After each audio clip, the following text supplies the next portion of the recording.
আসসালামু আলাইকুম, আমি টেকনিশিয়ান মোহাম্মদ বসেন মজুমদার আকাশ। আমি আপনাদের মাঝে নিয়ে আসলাম Walton EM2 pattern lock pin lock. বলে গেছেন প্যাটার্ন লক পিন লক কীভাবে রিমুভ করবেন, কীভাবে হ্যান্ড রিসেট মারবেন, ওটা আমি আপনাদেরকে এই ভিডিওর মাধ্যমে দেখানোর চেষ্টা করবো।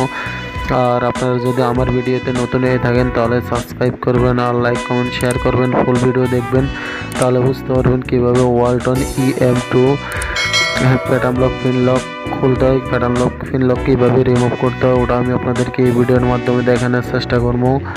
আপনারা ফুল ভিডিও দেখবেন তাহলে বুঝতে পারবেন। ফুল ভিডিও দেখতে থাকুন।